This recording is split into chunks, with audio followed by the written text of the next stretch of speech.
दीदी तुला एक किस्सा सांगू काय ग मी आताचा. आता मी मम्मीला डॉक्टरकडे घेऊन गेलेली ना, मम्मीला डॉक्टरकडे दाखवलं आणि मग डॉक्टरने चेक करून डॉक्टरकडच्याच गोळ्या दिल्या मम्मीच्या हातामध्ये. आणि मग मम्मीने स्वतःहून डॉक्टरला बोललं की डॉक्टर बाहेरच्या गोळ्या पण लिहून द्या ना, ह्याने बरं नाही वाटलं तर मग काय झालं बघ काय झालं बोल.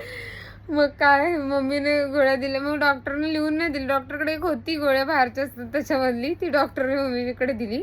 आणि मग डॉक्टरला मम्मीने विचारलं किती रुपये झाले डॉक्टर, तर किती रुपये या गोळ्यांचे, तर डॉक्टर बोला 100 रुपये आणि टोटल झाले 200 रुपये. तर मम्मीने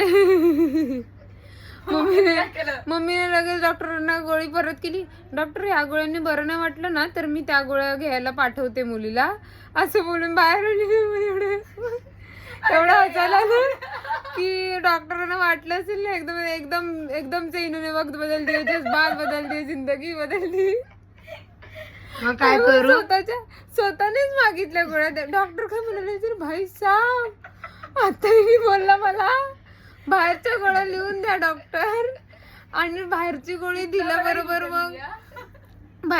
दिल्याबरोबर मग नंतर बोलते बाई नको डॉक्टर मला बरं नाही वाटलं तर मी ह्या गोळ्या घ्यायला येते.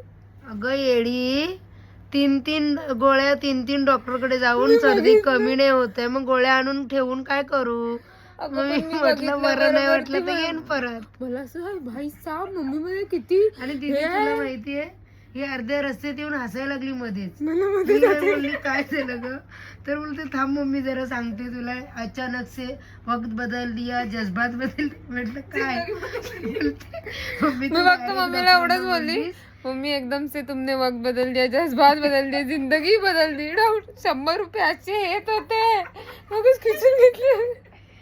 पण हिने मला 100च हातात दिले. मी विचार करत 100 देते, मला काय माहिती. तुझी चूक आहे.